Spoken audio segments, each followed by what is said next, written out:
everyone, this is Emily Graziano here, and I am here to do a special video, a review of the film Detroit Rock City, and joining me for the first segment of this video is my wonderful mother, Sandy. And this is a very special event, everyone. It's really cool, and I know all of you will love her presence in this video. But before I get started, I have some shout it out loud shout outs. First of all, to my cousins Becky and Ron. Also to my pals John B. Good, Les Wadley, Brant, Rick, Carla, Superkiss, Darklight, and Rob Barber. And my mom also has one very special shout out she'd like to give too. Before I give the shout out, I want to make this abundantly clear. I do not like to be on camera. I do not like doing this. I'm doing this for my daughter and for one other very special person to Emily and I, who is a bright light and a new friend and who's very, very special to us. And we will very lovingly give this person the moniker and nickname LA. LA, you know who you are. We love you. So, shout out to LA. We love you, LA. We really do. Okay, so I'm going to ask you the questions that I wrote down. And if you have anything to add, feel free. Well, it's structured so you're less nervous. Thank you.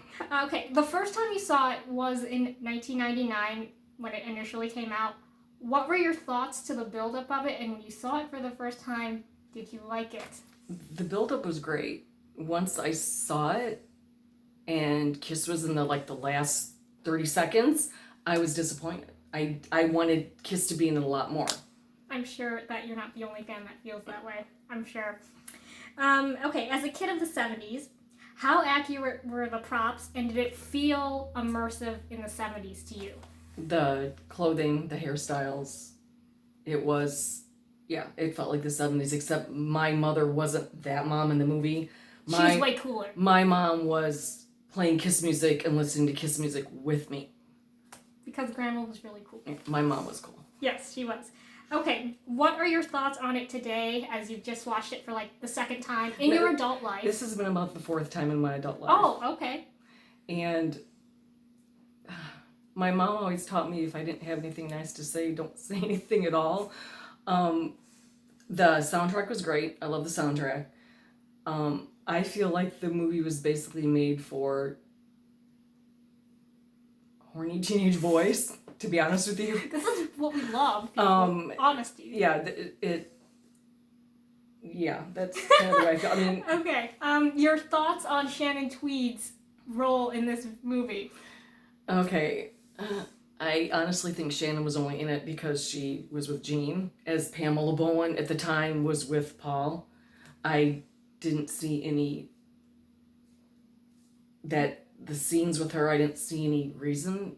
I don't think that brought anything to the movie. Any substance. It didn't bring any substance to the movie. Well, the movie didn't have a lot of substance anyway, I'm sorry. I don't think it brought a lot of substance to the movie. Okay, you can say that. This is what we want, honesty. Do you give it a thumbs up or down?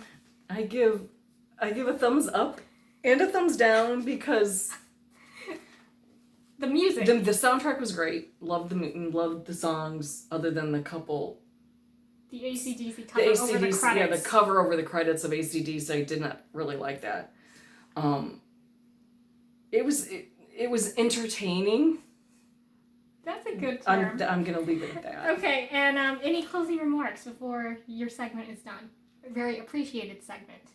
I can't think of any closing remarks other than it was a fun movie. It was a little some of the scenes were a little awkward to be watching with my almost 25-year-old daughter. Fair enough. But she's an adult, so.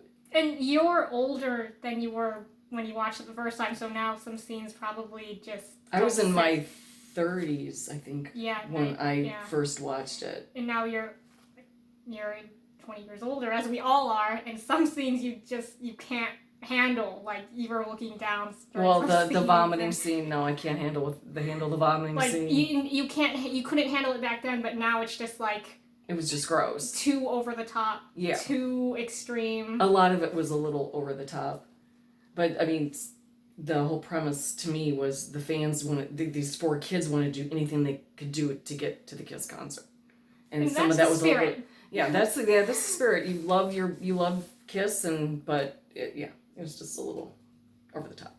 Well, thank you for appearing in this. I'm sure all the viewers out there who are watching this video really appreciate the fact that she was in this, and I'm going to give her a round of applause.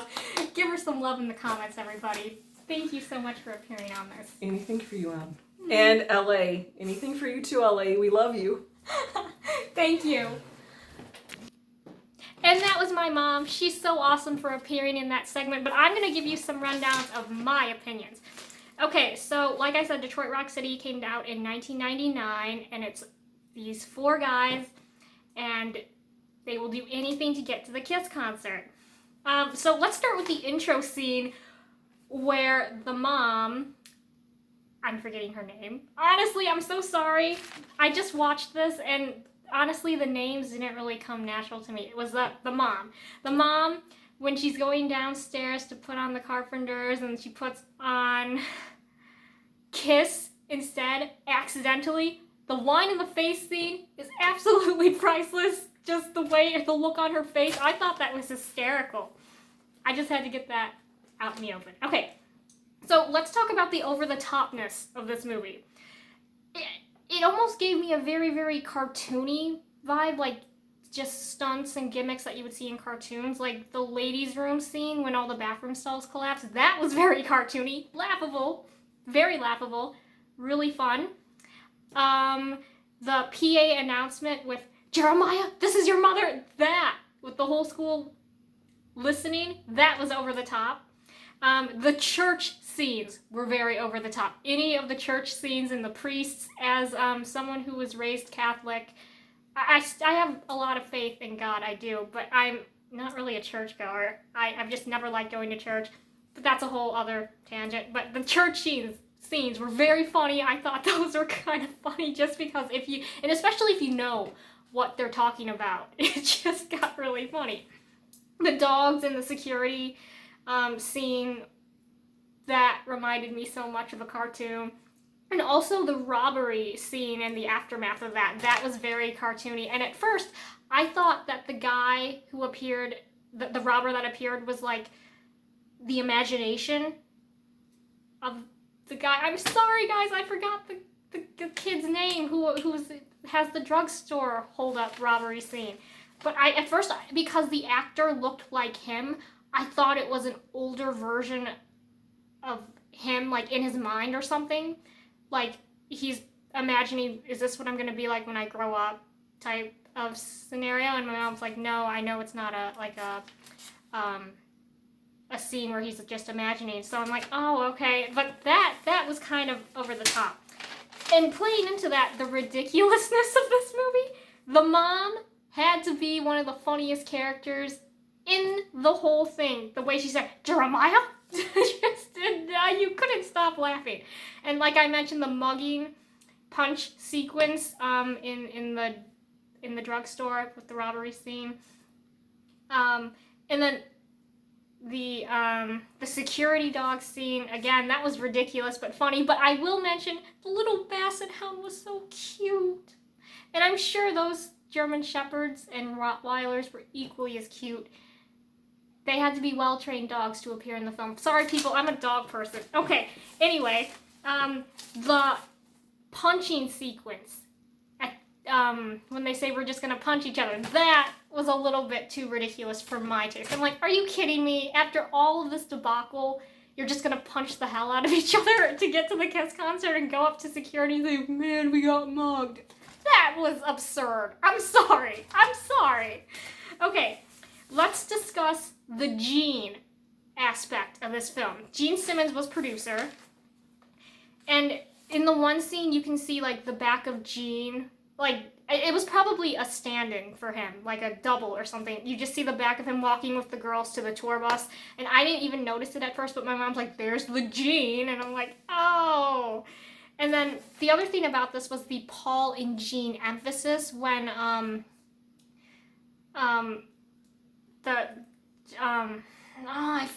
feel bad. Is it not Jam Hawk, was it? I forget. I only know Jam and Hawk. I forget the other two kids' names. But the one guy who had to do the stripping sequence in the end, when he goes up to that guy in the alley, and the guy in the alley with the afro is like, Paul and Jean live. I'm like, oh, come on. Really? Really? I think people in 1978, they really wanted to see Peter and Ace too. It's not just all about Paul and Jean. It was 1978. It was still all about the four guys. It wasn't like today where it's a Paul and Jean show. Everybody wanted to see all of the guys. So I found that kind of bad. And then, like my mom mentioned, Shannon Tweed's part, we all know why she was in the movie. She was very creepy. It was really disturbing because the guy, the actor playing, I feel bad that I don't know the names. That's how unimportant the other two guys' names, they weren't even mentioned that much. He was young enough to be her son. And it was just very disturbing, and I found it creepy. Now, if it would have been another actress, it would have been the same thing. I don't know if it was, maybe if they got like a younger actress, maybe it wouldn't have been as creepy. Or maybe they should have just removed her part altogether, that part altogether. And then maybe they could have rewritten it to where he got money from people just throwing it on stage to him while doing the strip sequence. I don't know. Now, let's talk about some of the fun things about this movie, though. The Conjunction Junction Schoolhouse Rock song in the study hall sequence, that was brilliant. I love Schoolhouse Rock. We actually, in elementary school, back in the early 2000s, one of the teachers had a DVD set of it and put it on TV they made sure that it got broadcast all over the school early in the morning during announcements. I'm like, oh my God, Conjunction Junction, Schoolhouse Rock. Shout out to Schoolhouse Rock. The pizza money out of the church donation box. That was just brilliant because, again, I used to go to church a lot when I was little, and to make it more fun, my dad would let my sister and I drop donations into the basket. So that was just kind of funny. That was brilliant. The Kmart box with the stupid clothes, that was really funny because when the Kmart box appeared on screen, I'm like, oh no, they're gonna be like really stupid looking clothes. So for Jam to wear them, so yeah, got his name. That was brilliant.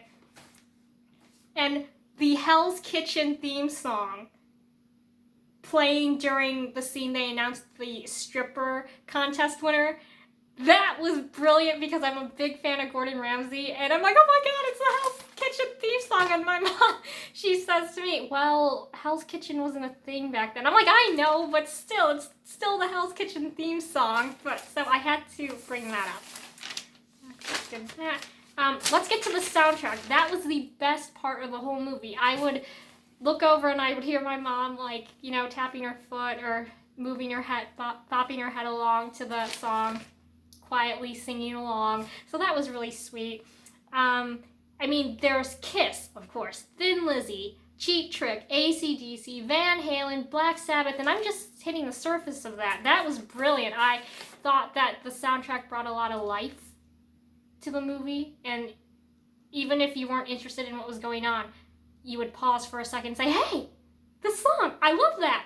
And it was brilliant. All the songs were, I'm pretty sure, of the era, so that was very great. And let's talk about the intro credits. The real-life clips from the 70s featuring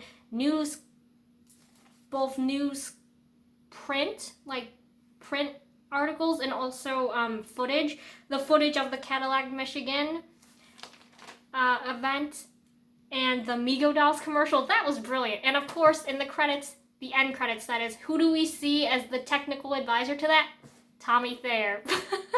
So, whatever we do think of Tommy, he is a good archivist. He is a good resource for that because he's basically spent his life trying to copy Ace Frehley. But that's another video. Let's talk about the props. I loved the fact that there were authentic posters and magazines, Kiss merch, the pinball machine in the drugstore. That was great. I thought that was really funny. The 70s candy in the drugstore, my mom, she saw it. She's like, oh, that! And she's like, I know some of that they still sell, but they don't sell some of the other stuff. The Farrah poster in the basement. I caught that, and I'm sure I'm missing a lot of other things, but just the fact that they were able to replicate that after 20 years. I mean, it's not like today where you can go on eBay and buy vintage stuff. You had to know someone who had that. It was much harder to buy that stuff back then. So I thought the props department did a brilliant job. Now, the actors, personally, I don't know anything else that the four main guys have been in. I'm not talking about Kiss. I'm talking about the four high school kids here, people. I thought they did a good job acting because the role required four stupid high school stoner kids who were embarrassing, outcasts, but the underdogs who you could still root for. Even if 5 seconds later you found yourself going, oh no, and cringing, they were still the underdogs, and they were passionate Kiss fans who wanted to get to the concert. So you can't fault that acting. You felt it every step of the way, whether they were down on their luck, whether they were being stupid. I think the audience still got a good they gave the audience, a good reaction. So, essentially, I think they all did a good job. Finally, some of my closing thoughts on this movie overall. Lower your expectations when going into it. Don't expect a prestige picture. Just don't. Don't expect great things to automatically start happening when you watch the film. Don't expect it to get better, if you know what I mean. Don't expect Kiss at all. And overall, this film is still a fun-ish, essential movie for Kiss fans. I do say that. And compared to Kiss Meets the Phantom of the Park, Kiss Meets the Phantom of the Park is a Hitchcock-level picture, akin to Orson Welles' Citizen Kane, like on the same level as like a Hitchcock or an Orson Welles picture, when compared to this. This is like B or C level material. But it has spirit. It's a cult film, and I definitely do not regret watching it. I'll be hanging on to it, because my mom, she got rid of it a couple years ago, like I said, because the four original members are still in it. Even if it's the last 3 minutes at the end, they're still in it, and one day we will look back on this movie saying, wow, that's the original four Kiss. And one thing I forgot to mention, how brilliant was it that they recreated the Love Gun Alive 2 stage. That was brilliant. That was the first thing I noticed during the concert sequence. Oh my god, the Alive 2 Love Gun stage. With the stairs and the sign and the cage lift things. You know what I'm talking about. I don't even have to explain it. And how many of us would share the same excitement as Hawk did when he caught Peter Criss's drumstick? I think all of us would be freaking out. All of us, no matter what, would still be freaking out. Overall, it's just a brainless, fun movie that happens to feature Kiss-themed merchandise and 70s nostalgia. If you dig that, you'll dig this movie. Thank you so much for watching this review, and remember, let's give an extra round of applause to my mother for appearing in the opening segment of this. Thank you so much to my wonderful mother, and I will see you in the next one. Thank you for watching. My name's Emily Graziano. Bye-bye, and have a nice day.